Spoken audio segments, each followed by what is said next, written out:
Magandang gabi po sa ating lahat. Tayo po ngayon ay nasa ikasyam na gabi ng ating pagnunubina para sa kapanganakan ng Panginoong Hesus. Ang Misa de Aguinaldo ay isang masayang paghahanda sa pagdating ng Panginoon, kaya inaawit ang papuri. Ito rin ay may kaakibang na sakripisyo, ang paggising ng maaga para sa karamihan o kaya ay magpuyat sa gabi at pagsisikap na mabuo ang siyam na gabi. Nabalitaan ng mga kapitbahay at mga kamag-anak na si Elizabeth ay pinagpala ng Panginoon at nakigalak sila sa kanya. Ang katangian ng simbahan sa salitang synodality ay ang mga magkakaakbay na naglalakbay patungo sa isang patunguhan ang makarating sa paghahari ng Diyos.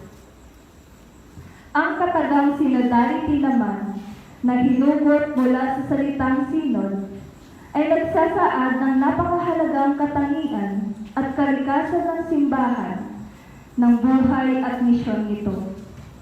Ito ay binubuo ng mga magkakaakbay na naglalakbay patungo sa iisang patunguhan, pinangungunahan ng pinuno na si Jesus.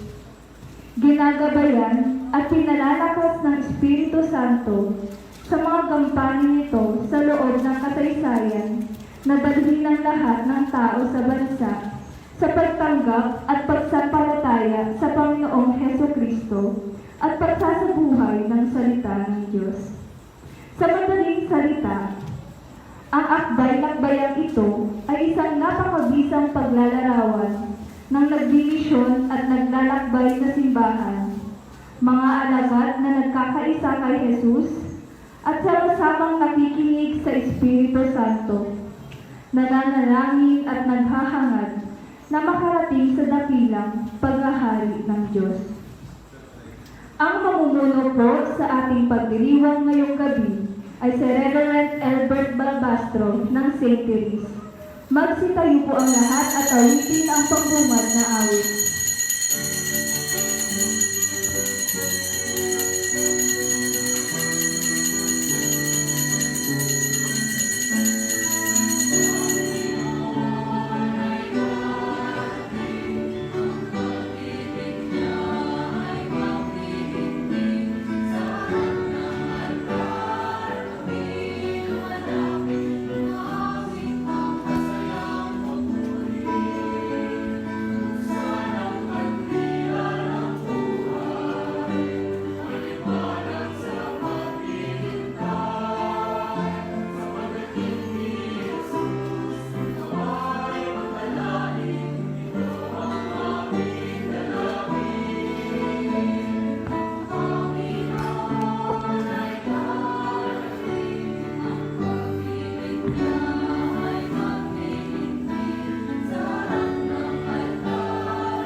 Sa ngalan ng Ama at ng Anak at ng Espiritu Santo. Amen.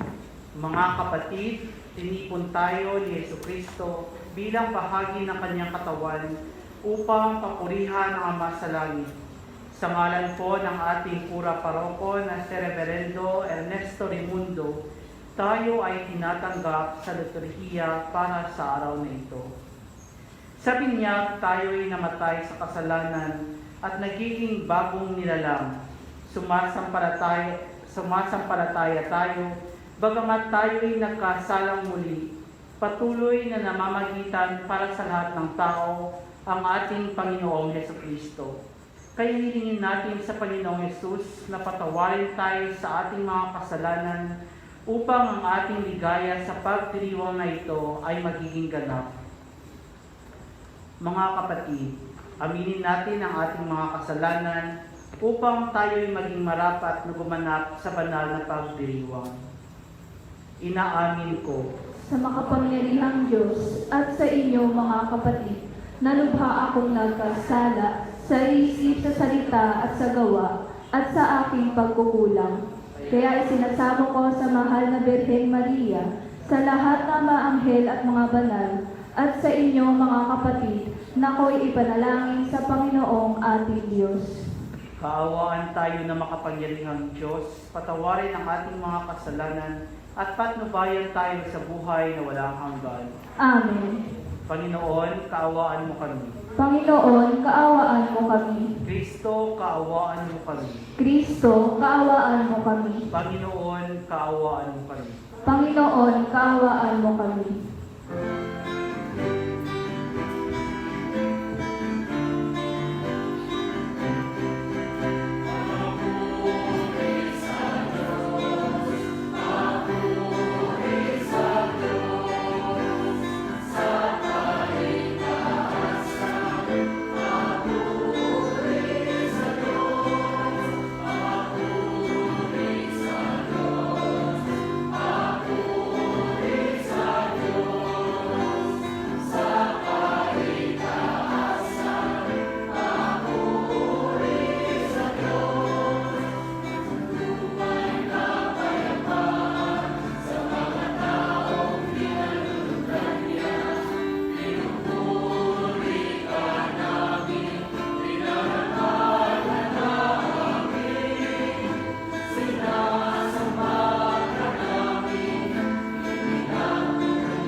Manalangin tayo.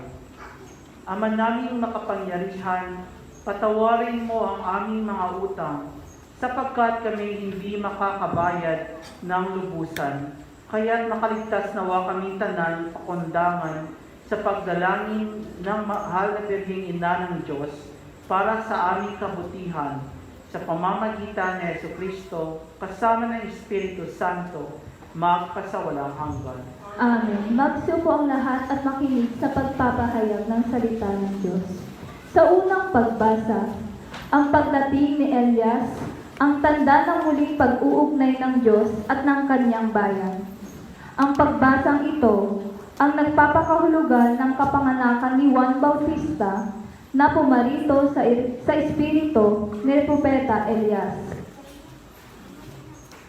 Pagbasa mula sa aklat ni Propeta Malakias. Narito ang pahayag na makapangyarihang Panginoon. Ipadadala ko ang aming sugo upang inihanda ang daraanan ko. At ang Panginoon na inyong hinahanap ay biglang darating sa kanyang templo. Darating ang pinakihintay ninyong sugo at ipapahayag ang kanyang tipan. Ngunit sino ang makatatagal pagdating ng araw na iyon? Sino ang makakaharap pag siya'y napakita? Siya'y parang apoy na nagpadadalisay sa bakal at parang matapang na sabon. Darating siya para humatol at dadalisayin niya ang mga saserdote, tulad ng dalisay at pilak at ginto. Sa gayon, magiging karapat-dapat silang maghandog sa Panginoon, at ang mga handog na dadalhin ng mga taga-Juda at sa Jerusalem ay magiging kalugod-lugod sa kanya, tulad ng dati. Ngunit bago dumating ang nakahihindik na araw ng Panginoon, isusugo ko sa inyo si Propeta Elias. Muling magkakalapit ang loob ng mga ama at mga anak. Kung hindi, mapipilitan akong pumariyan at wasakin ang inyong bayan. Ang salita ng Diyos. Salamat sa Diyos.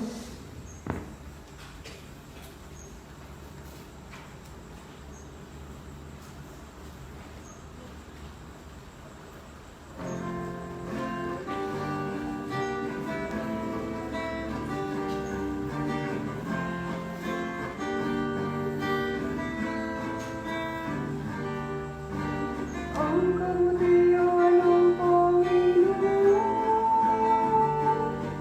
lagi na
Magsitayo po.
Sumainyo ang Panginoon. At sumaiyo rin. Ang mabuting balita ng Panginoon ayon kay San Lucas.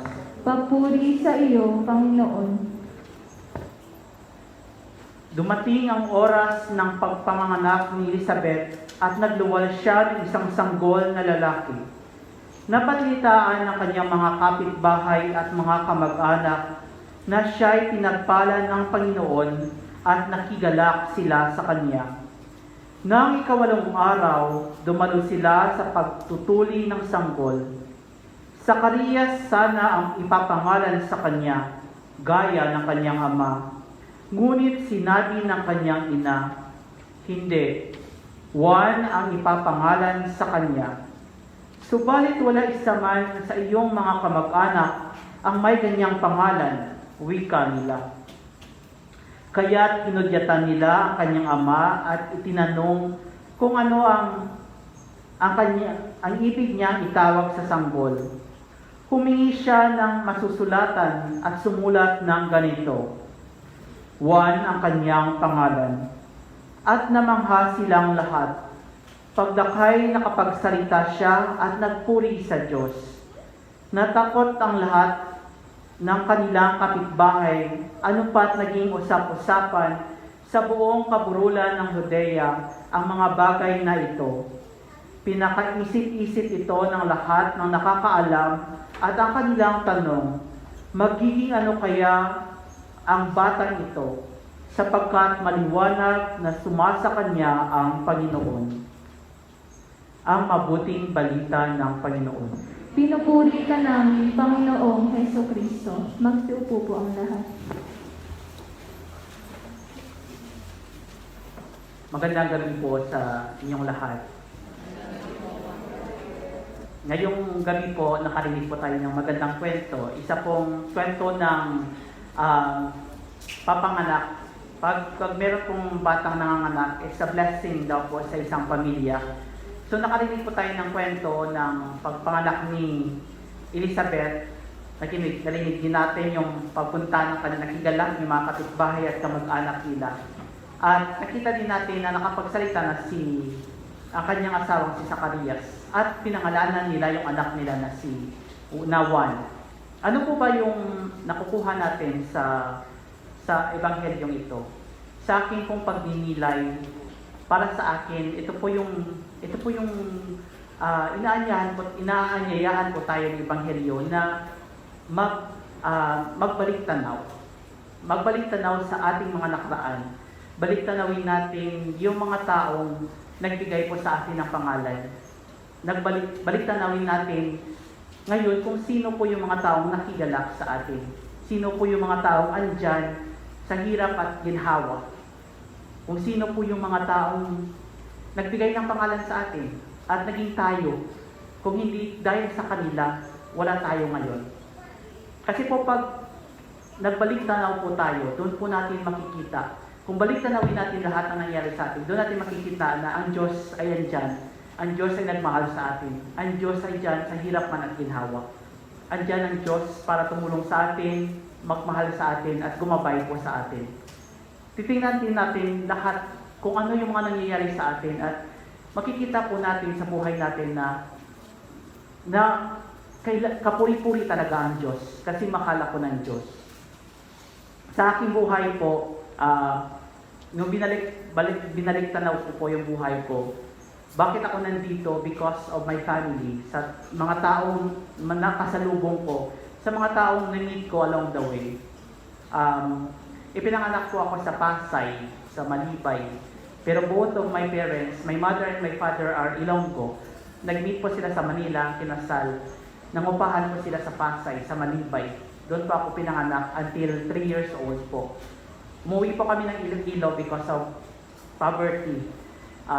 Wala sila ng trabaho. So, nanirahan po ako sa compound ng aking lolo sa Iloilo.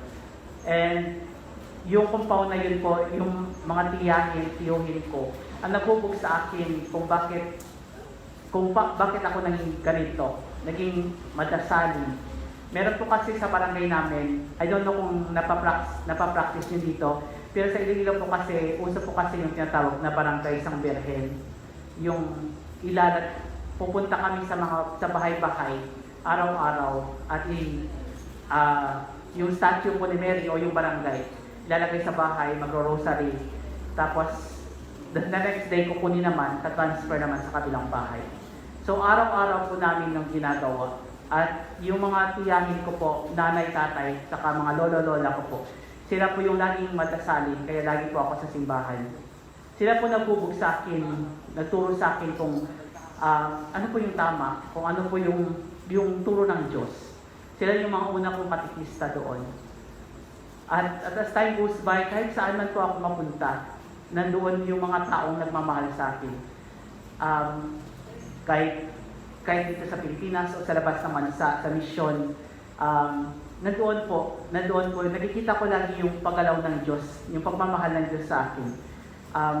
Kami po mga misyonero, palipat-lipat po kami ng assignment. Hindi ko alam kung kailan po ako nag-Christmas sa bahay. Matagal na po siguro. Pero kasi hindi ko alam kung saan kami dadatnan ng Christmas, doon po kami mag-Christmas. Gaya ngayon, nandito po ako sa Zambales, sa Subic, nag-Christmas. Hindi ko na po matandaan kung kailan po kami nagsama ng nanay-tatay ko together na mag-Christmas. Pero kasi dahil po sa kanila, sa parents ko, sila po yung nagbigay ng inspirasyon sa akin na magpatuloy sa aking journey sa pagpapare. Actually po, sabi ng nanay ko, nung bininyagan ako ng pare, ang pangalan ko po ay Albert. At ang ibig pong sabihin daw yun sa German word is Nobel. Sabi ko sa kanya, sana mabigyan ko naman ng Auspicia, yung pangalan na yon. Pero ang punto ko lang po na kapag po tayo ay nanumbalik po sa ating mga nakaraan, makikita po natin na mahal tayo ng Diyos dahil sa ating mga parents, sa ating mga kamag-anak na sumusuporta sa atin. Hindi tayo perfectong pamilya, pero nakikita po natin na nandito tayo ngayon nagsisimba dahil sa kanila. Ako nga po, na-miss ko na yung parents ko, pero nung pumunta po ako ng Zambales, nang inassign po ako sa Subic, wala po akong kilala except Father John and Brother Charlie. Kasi po, nag-abot po kami sa seminary, sa Columban Missionaries, sa Quezon City.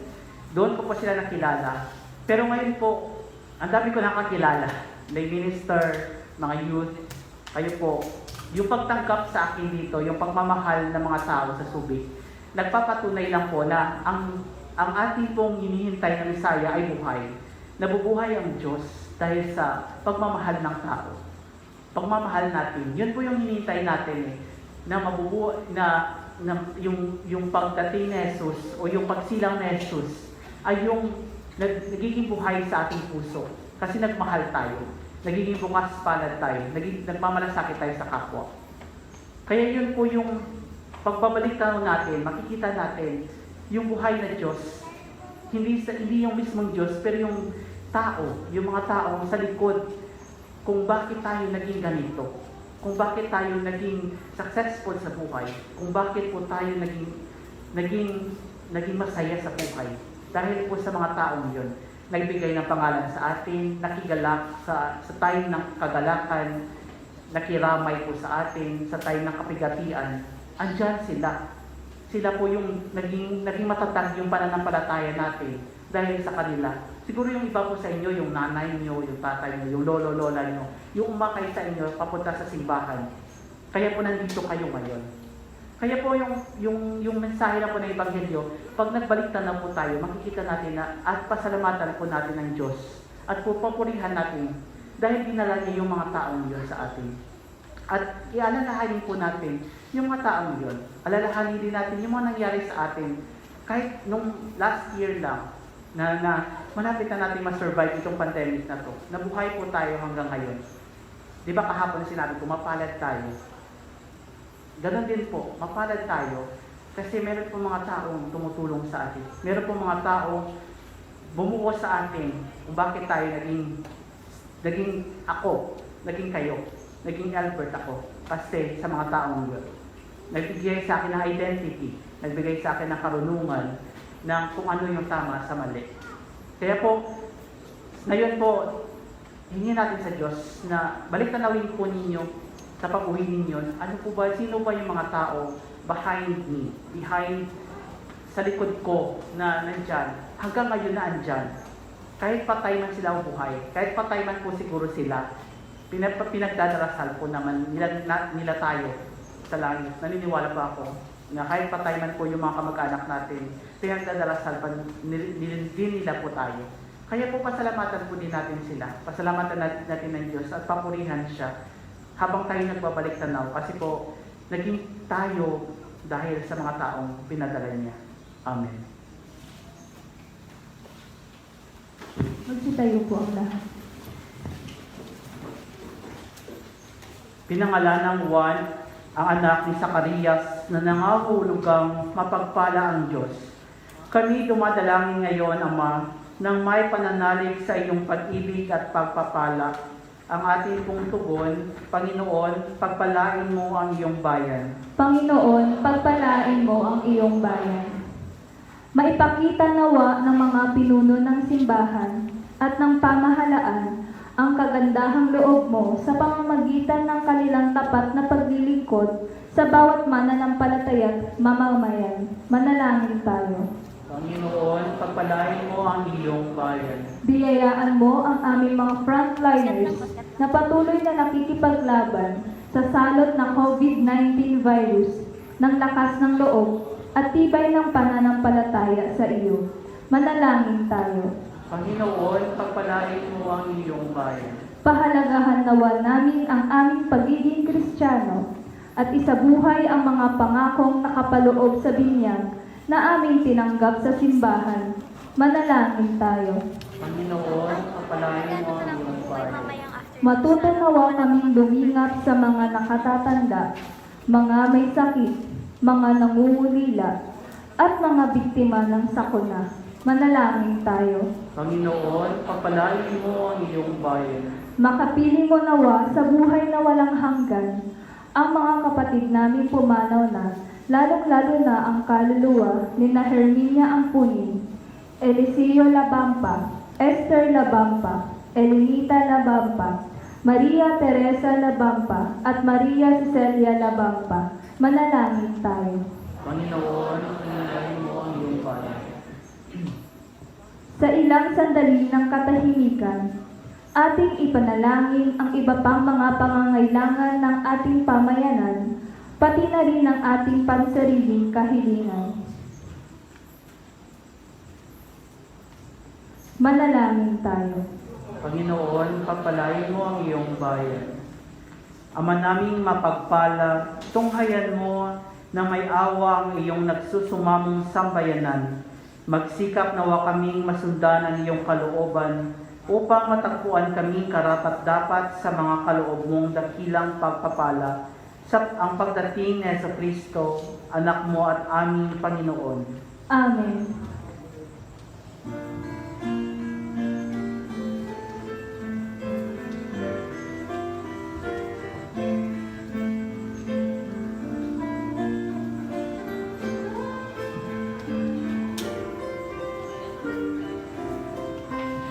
Magsisimula.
Magsitayo po ang lahat.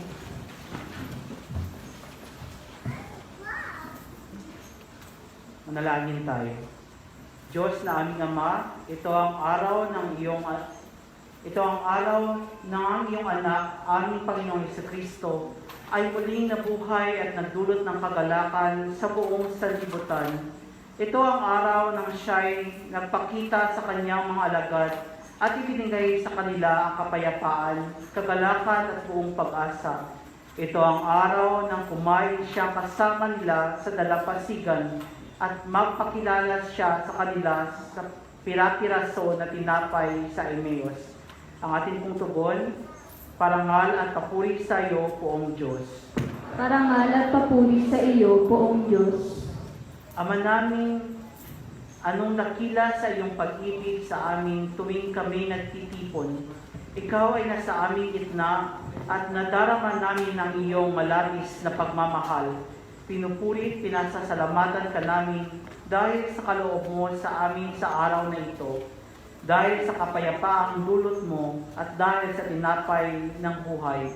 Kaya ipinamangasag namin, tugon po, Parangal at papuri sa iyo, Poong Diyos. sa pamamagitan ng kapangyarihan ng iyong Espiritong Banal, nag-alag nawa ang aming puso sa pag-ibig sa iyo. Maalala nawa namin lagi ang itinuturo ng iyong anak sa banal na kasulatan at makilala nawa namin siya sa banal na sakramento sa altar. Tugon po.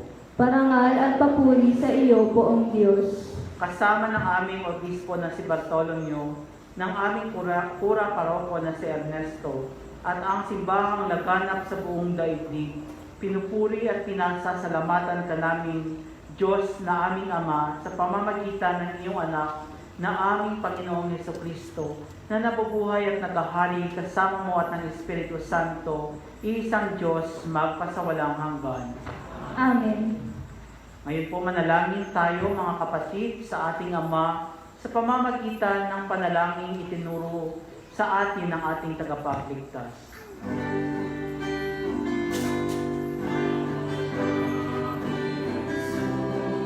Sa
namin kami adya sa lahat ng masama, pagkalooban ng kapayapaan sa araw-araw, iligtas sa kasalanan at ilayo sa lahat ng kapahamakan, samantalang aming pinananabikan ang dakilang araw ng pagpapahayag ng tagapagligtas namin si Jesucristo. Sapagkat iyo ang kaharian at ang kapangyarihan at ang kapurihan magpakailanman. Amen. Sumainyo ang Panginoon. At sumaiyo rin. Mga kapatid, magbigayan tayo ng kapayapaan sa isa't isa.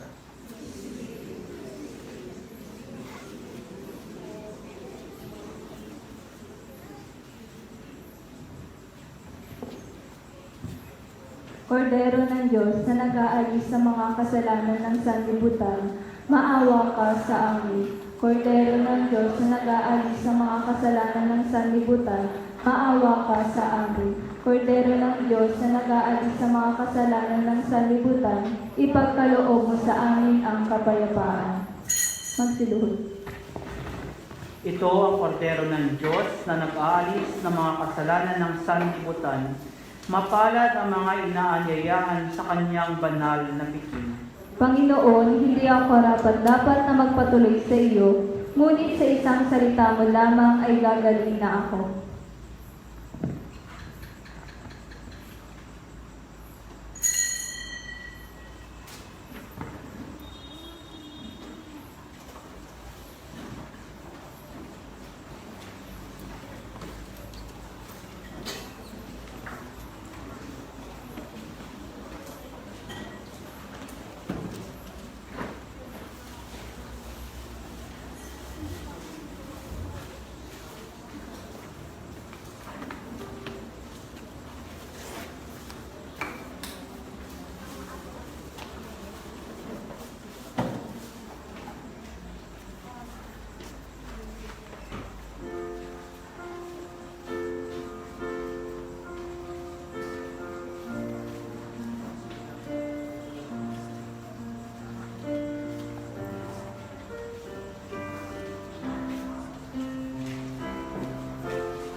Magsitayo po ang lahat.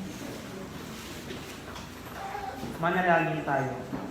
Ama naming mapagmahal, sa pagsasalo namin sa banal na pakikinabang, ang iyong kagandahang loob ay aming hinihiling upang ang pagpaparangal namin sa mahal na Birhen at pagtulad namin sa Kanya ay mapangindapat sa aming paglingkuran ang pagganap sa kaloob mong kaligtasan sa pamamagitan ni Jesucristo kasama ng Espiritu Santo magpasawalang hanggan. Amen. Magsupo po ang lahat para sa ilang paalaala. Una po, nagpapasalamat ang Garden Prayer Community sa iyo, Reverend Albert Balbastro, sa pangunguna ng ating pagdiriwang po ngayong gabi. Maraming salamat po rin. Ipinaabot din po namin ng taus-pusong pasasalamat sa ating sponsor ngayong gabi na si Nancy Aulitan and Family. At sa mga nakikisa sa kulay natin ngayon, ang brown, isang kulay na sumisumbolo po sa ating kababaang loob. Ipinapaalala sa atin ng kulay na ito na panatilihing nakatapak sa lupa ang ating mga paa sa lahat ng pagkakataon. Tinatawag tayo ngayong gabi na maging isang Juan Bautista na maghahanda sa daraanan ng Panginoon ng may pananalig at kababaang loob. Bukas naman po ang kulay natin ay white o puti.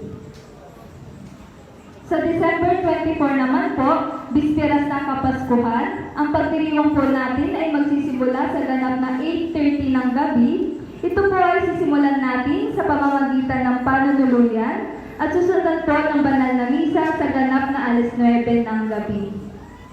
Sa December 25 naman po, araw ng Kapaskuhan, ang ating pagdiriwang ng banal na Eucharistia ay sa ganap na ikapito ng umaga.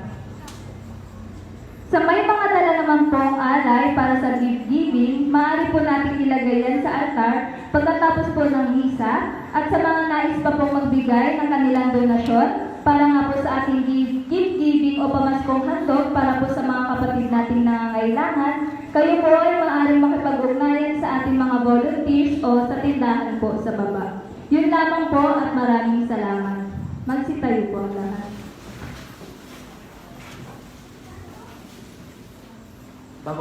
Bago po tayo tapusin po yung pagdiriwang na ito, in behalf po of Father John Arca sa St. Therese of the Child Jesus Shrine,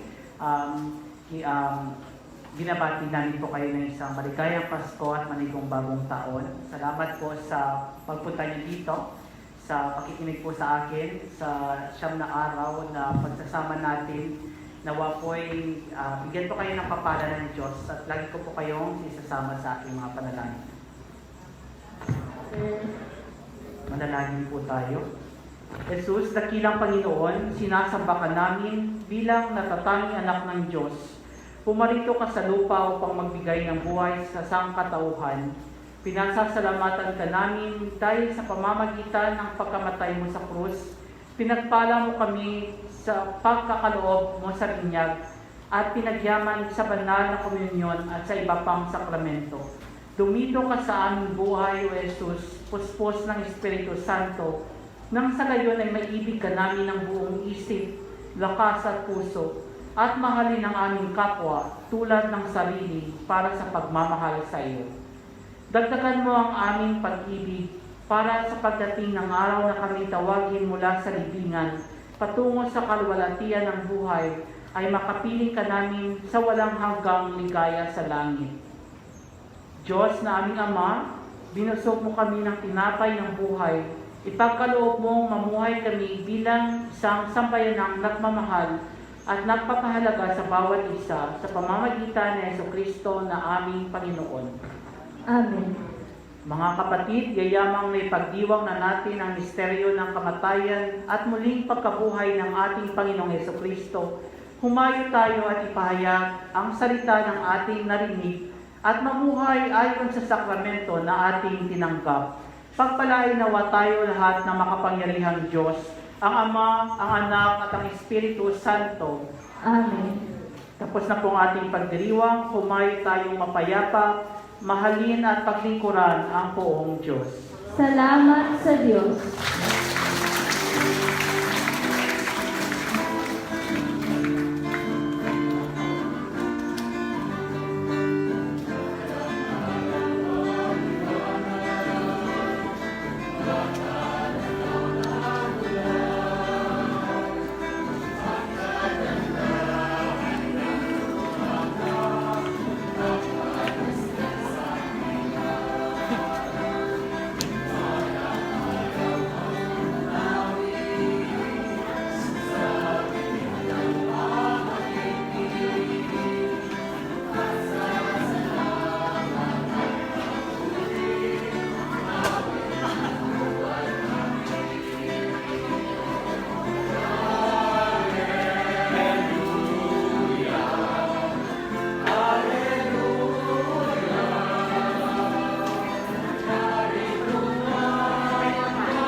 volunteers, wala po munang uuwi. Manatili po tayo dito sa chapel. Maraming salamat po.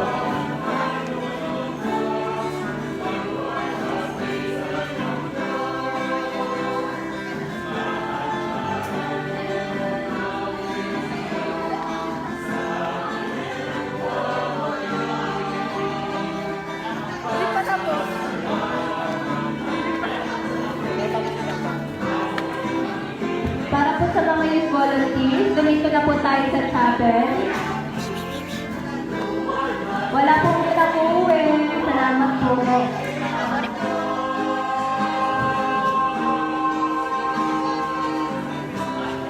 Para po sa mga youth volunteer, once again, pumarito na po tayo sa chapel.